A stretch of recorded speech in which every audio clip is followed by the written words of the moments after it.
जय श्री कृष्ण भक्तों, आपका स्वागत है। हम दशम स्कंद का 56वां अध्याय का पान कर रहे हैं। भगवान का जामवंती के साथ विवाह का पान किया है। हम इसके आगे चलते हैं। वसुदेवं सुतं देवं कंसचारूरमर्दनं देवकी परमानन्दं श्रीकृष्ण वन्दे जगद्गुरु। श्रीकृष्ण शरणं गोपाल शरणं श्रीकृष्ण शरणं गोपाल शरणं। मेरे बाके बिहारी नंदलाल शरणं। मेरे बाके बिहारी नंदलाल शरणं श्री कृष्ण शरणं गोपाल शरणं श्री कृष्ण शरणं गोपाल शरणं। मेरे बाके बिहारी नंदलाल शरणं। मेरे बाके बिहारी नंदलाल शरणं श्री कृष्ण शरणं गोपाल शरणं श्री कृष्ण शरणं गोपाल शरणं। मेरे बाके बिहारी नंदलाल शरणं। मेरे बाके बिहारी नंदलाल शरणं श्री कृष्ण शरणं गोपाल शरणं श्री कृष्ण शरणं गोपाल शरणं। मेरे बाके बिहारी नंदलाल शरणं। मेरे बाके बिहारी नंदलाल शरणं। बोल देवादेव पूर्ण ब्रह्म भगवान श्री कृष्ण की जय। श्री नंद के लाला की जय। श्री द्वारकाधीश भगवान श्री कृष्ण की जय। श्री देवकी नंदन श्री कृष्ण की जय। बोल देवादेव पूर्ण ब्रह्म भगवान श्री कृष्ण की सदा ही जय। जय श्री कृष्ण भक्तों, आपका स्वागत है। हम दशम स्कंद का 56वां अध्याय का पान कर रहे हैं। भक्तों, हमने श्रवण किया कि सत्राजीत, जिसको सूर्य की पूजा करने से उसको एक प्रसन्नता रूप एक मणि मिली थी, और वो मणि की शान दिखाने के लिए कि देखो मेरे पास कितना बड़ा वस्तु हाथ लगी है, जिसमें 8 भार सोना रोज निकलता है, 140 तोले। और ये बताने के लिए कि मैं कितना बड़ा रईस आदमी हूँ, वो भगवान श्री कृष्ण से भेंट करने गया था मणि गले में डाल करके। और वो मणि की चमक इतनी तेज थी कि हर एक वो मणि जो चमकती थी उससे ऐसा लगता था पूरा शरीर चमक रहा है। जैसे फ्लोरोसेंट लाइट अगर किसी व्यक्ति पे डाली जाए तो उसके अंदर वो लाइट उसको ऐसे चमकाएगी जैसे कि उसकी बॉडी चमक रही है। ऐसे ही भक्तों, जब वो भगवान के पास पहुंचा तो भगवान ने देखा कि ये तो सत्राजीत मेरे को दिखाने के लिए आया है। ये बिल्कुल वैसे ही हो गया कि एक अरबपति आदमी हो और एक लखपति हो, और वो अरबपति को अपनी शान दिखा रहा हो। यह तालाब समुद्र का मुकाबला करने की कोशिश कर रहा हो, क्योंकि भगवान अपने बहुत नॉर्मल रूप में रहते थे। उनकी शक्तियाँ, उनका प्राकट्य नहीं होता था, इसलिए लोग उनको एक साधारण श्रेष्ठ शक्तियों से युक्त यादव मानते थे। और एक्चुअली होना भी ऐसा ही चाहिए था, नहीं तो क्या होगा, अगर भगवान का प्राकट्य हो जाएगा तो हर कोई भगवान से भगवान की तरह ट्रीट करेगा। जैसे कि मंदिरों में होता है, आरती करते हैं लोग, कई लोग अलमारी में भगवान को सजा देते हैं, भोग लगाने के नाम से मिश्री और माखन रख देते हैं और आरती की, और वहीं के वहीं वो बेचारे बंद रहते हैं। तो भगवान आए थे लीला करने के लिए, मानवों के साथ मिलकर के उनके साथ प्रसन्न रहने के लिए, उनके साथ वैसा ही व्यवहार करने के लिए। इस तरह से कहते हैं कि जब मनी गायब होगी उसके भाई के थ्रू, परसेन के कारण, तो जामवंत जी के यहाँ वो मनी को भगवान ने प्राप्त किया और जामवंत जी ने 28 दिन तक उनकी युद्ध हुआ। कहते हैं 12 दिन तक वहाँ जो सब भगवान की सेना गई हुई थी उनके संग, 12 दिन तक वहाँ रुकी, उसके बाद वो लौट आई थी। और जामवंती जी ने, क्षमा कर, जामवंत जी ने अपनी पुत्री कन्या को जामवंती के साथ उनको ब्याह दिया। और कहते हैं पुत्र के साथ पुत्रवधू लेकर के भगवान द्वारका आए और द्वारका वासियों का जो शोक था वो दूर हो गया। इस दौरान सत्राजीत को बहुत अपमानित होना पड़ा और उसने इतना अपमानित हो गया कि उसको लगा कि मैंने बहुत बड़ी गलती कर दी, जो जगदीश्वर पे चोरी का आरोप लगा दिया। तो उसने उस आरोप का पश्चाताप सोचा। आइए भक्तों, भागवत महापुराण को यहाँ आरंभ करते हैं। सच्चिदानंद रूपाय विशुद्धपते आदिहेतवे तापत्रय विनाशाय श्री कृष्णाय वयं नमो नमः। श्री कृष्णाय वयं नमो नमः। श्री कृष्णाय वयं नमो नमः। श्री कृष्णाय वयं नमो नमः। बोल देवादिदेव पूर्ण ब्रह्म भगवान श्री कृष्ण की सदा ही जय। भक्तों, सुखदेव जी कहते हैं कि ऋषभराज के पास भगवान ने कहा कि हम तुम्हारे पास गुफा में आए हैं इस मणि के को लेने के लिए, क्योंकि हमारे पे एक झूठा कलंक लगा है। भगवान ऐसा कहने पर जामवंत ने बड़े आनंद से उनकी पूजा करने के लिए अपनी कन्या जामवंती को मणि के साथ उनके चरणों में समर्पित कर दिया। भगवान श्री कृष्ण जिन लोगों के गुफा के बाहर छोड़ गए थे, उन्होंने 12 दिन तक प्रतीक्षा की, परंतु जब उन्होंने देखा कि अब तक वे गुफा में से नहीं निकले हैं, तब वे अत्यंत दुखी होकर के द्वारका लौट आए। और वहाँ जब माता देवकी, रुक्मिणी, वसुदेव तथा अन्य संबंधियों और कुटुंबियों को यह मालूम हुआ कि श्री कृष्ण गुफा से नहीं निकले हैं, तब उन्हें बड़ा शोक हुआ।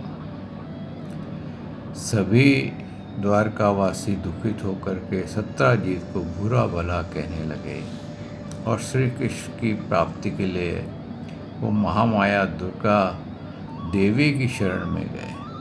अब देखिए, भगवान को प्राप्ति करने के लिए ये देवी के पास गए और कहते हैं वहाँ देवी जी की पूजा की और देवी प्रसन्न हो गई। और जैसे ही प्रसन्न हो गई तो भगवान वहाँ पर अपने वधू के साथ, यानी कि जामवंती के साथ वहाँ प्रकट हो गए थे बीचों बीच, और सब बड़े प्रसन्न हुए और उन्होंने ये श्रेय देवी को दे दिए। भगवान कभी अपने ऊपर श्रेय नहीं लेते।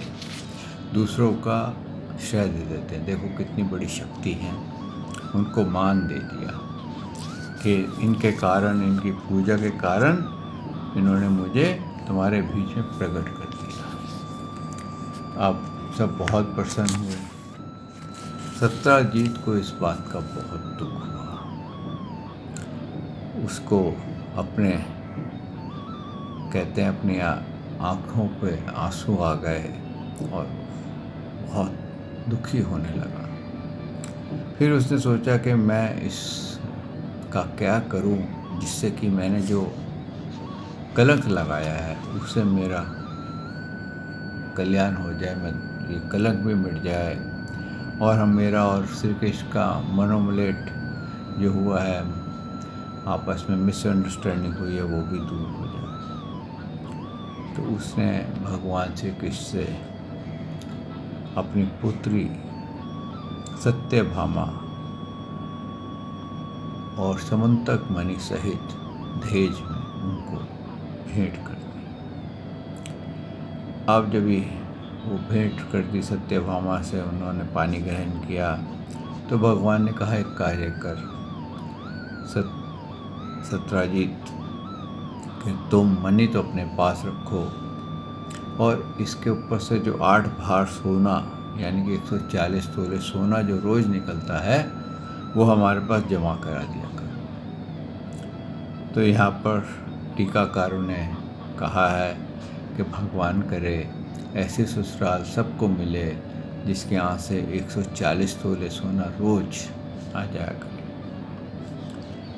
कहते हैं इसके बाद सत्यजीत जो थे उन्होंने समंतक मणि की पूजा करते थे और जो उससे सोना झड़ता था 8 भार रोज, वो भगवान श्री कृष्ण के यहाँ जमा करा देते थे।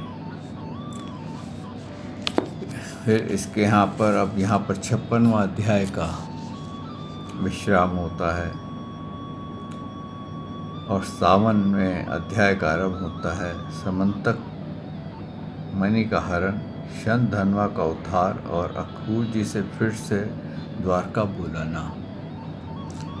अब तो ये धन ऐसी वस्तु है कि कब किसका ईमान पलट दे कुछ पता नहीं चलता।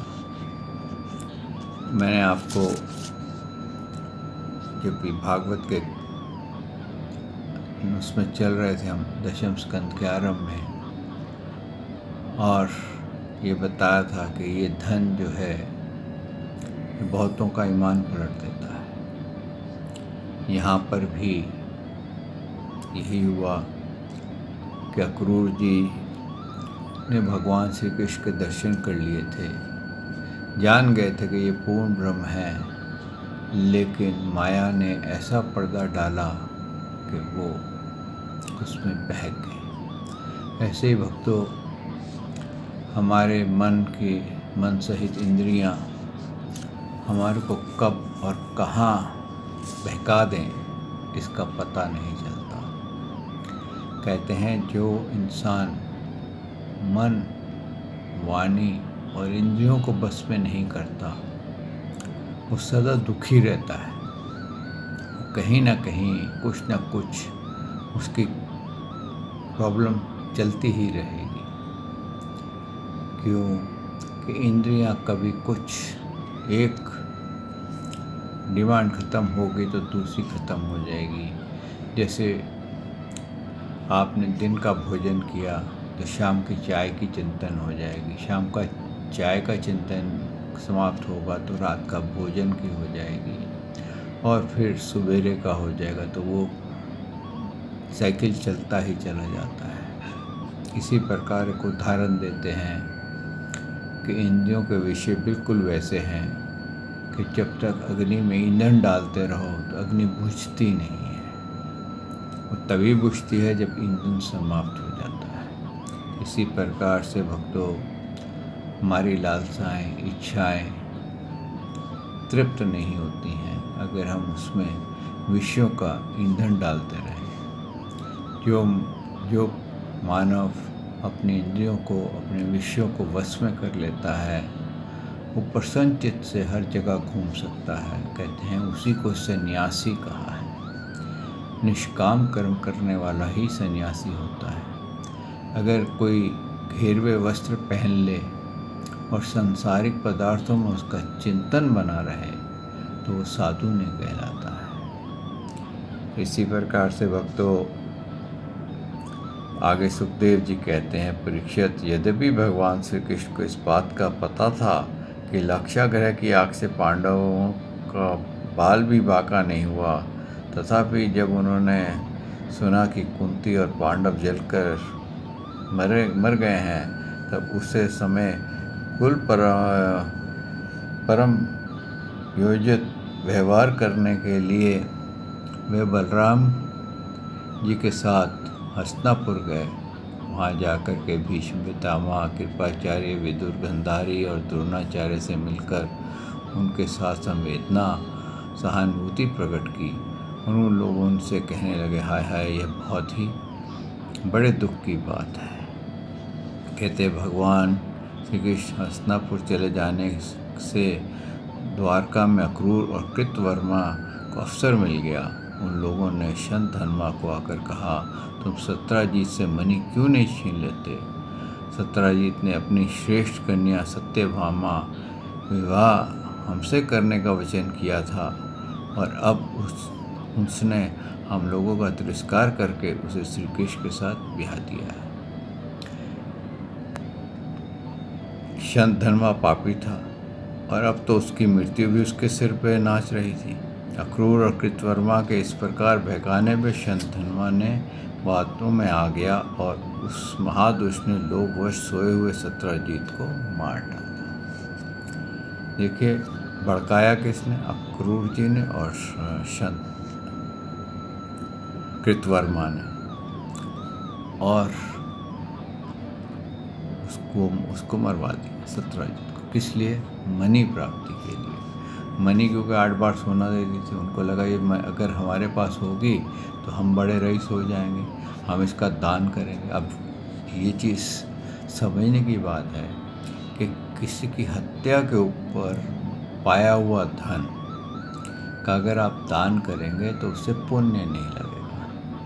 कहते हैं धन वो होता है जो आपने अपनी मेहनत से कमाया हो, आपने अपने हक का धन आपने कमाया हो, ना कि किसी की हत्या करके या किसी को सता करके, किसी को ज़बरदस्ती किसी का धन छीन करके आप चाहें कि आप उसका दान करें और वो दान आपको फलेगा। लेकिन क्या होता है, दान कई बार उल्टा हो जाता है। आपको बजाय दान लगने के आपका सत्यानाश हो जाता है। आप तो अपनी तरफ से अच्छा कर्म कर रहे थे, लेकिन क्यों कि आपके पास दूषित धन आ गया। दूषित धर्म जो धन होता है वो भक्तों जहाँ पर भी जाता है वहाँ पर कोई ना कोई उत्पाद ही करता है। या तो उत्पाद होगा, रोग होगा, चिंतन होगा, हर प्रकार से वो नुकसान ही नुकसान करता है।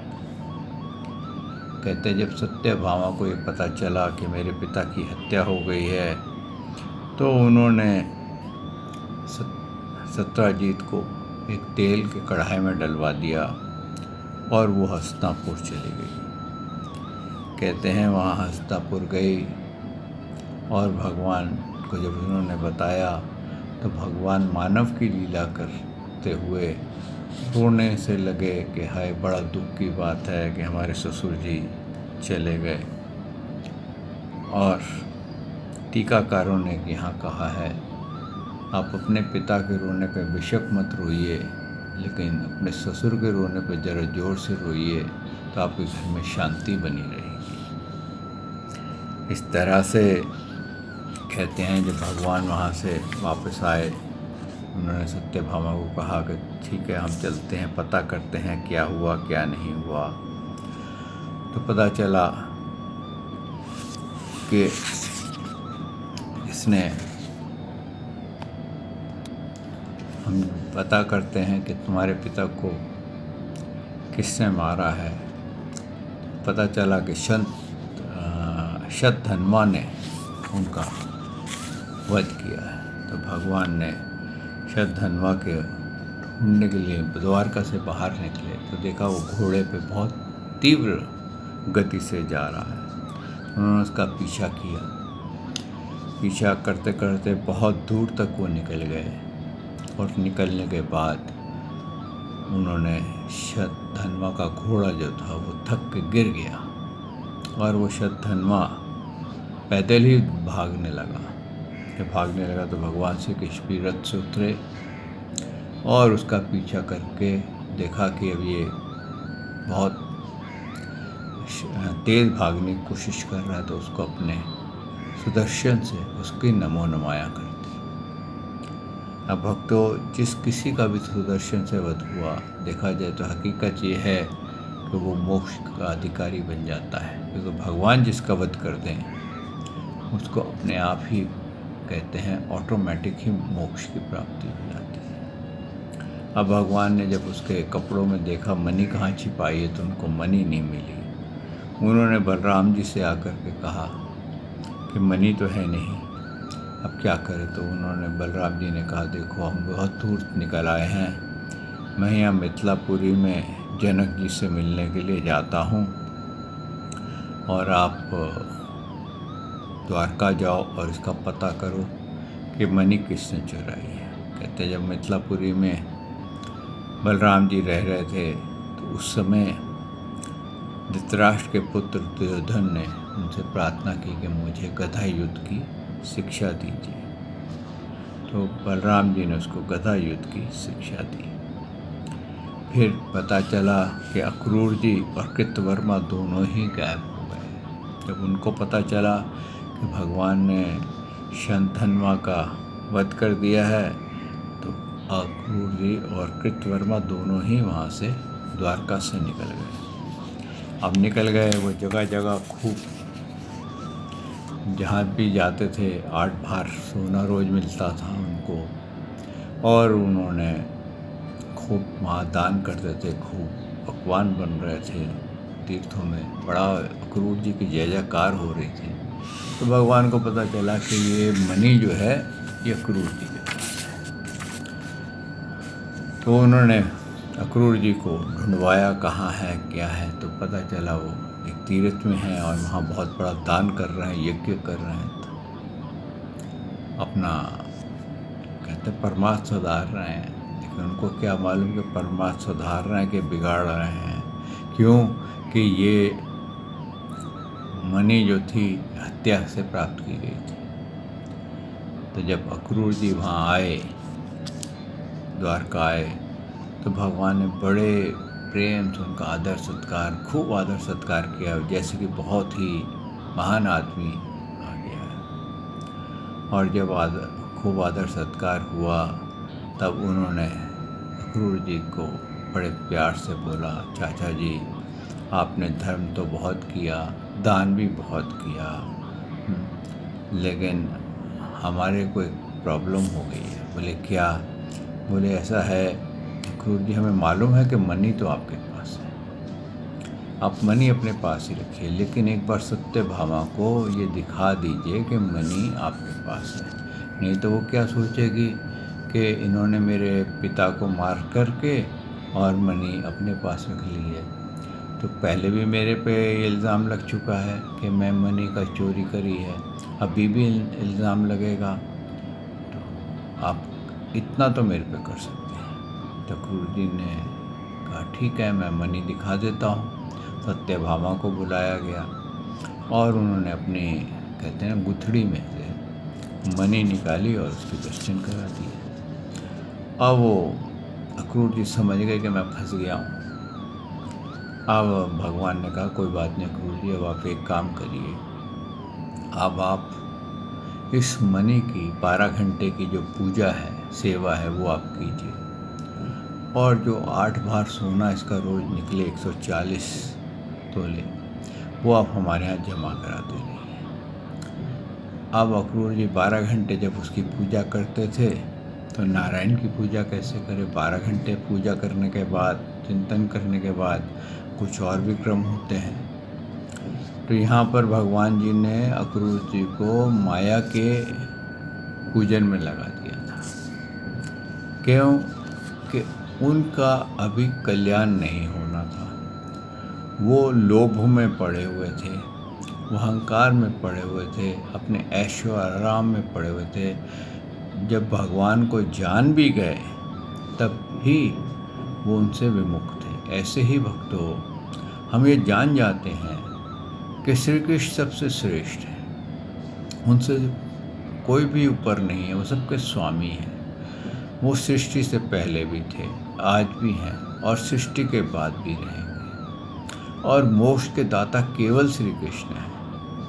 लेकिन इतना हमारे को पूर्ण ज्ञान होने पर भी हम अन्यों की पूजा करने के लिए चले जाते हैं, ताकि वहाँ से हमारे को जो फल मिलेगा उससे सर्वश्रेष्ठ होगा, या हमारा नाम होगा, हमारे ये होगा, हमारा वो होगा।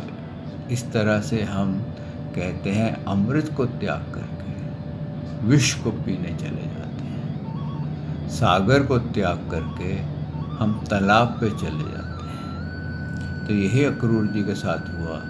तो भगवान भी यही कहते हैं कि जो देवी देवताओं को पूजता है, मैं उसकी जो इच्छा और निष्ठा होती है वो उसमें परिपक्व करता हूँ, देवी देवताओं में परिपक्व करता हूँ, क्योंकि अभी उसको समय है मोक्ष पाने के लिए। ऐसे ही भक्तों, जब तक हमारे को ज्ञान की अगर प्राप्ति नहीं है तो उसका मंथन कीजिए कि क्यों हमारे को देवी देवताओं के लिए भगवान ने अपने उसमें बोला है कि ये अविधि पूर्वक है, और क्यों ऐसा बोला है कि अल्पज्ञानी ही इसको पूजते हैं।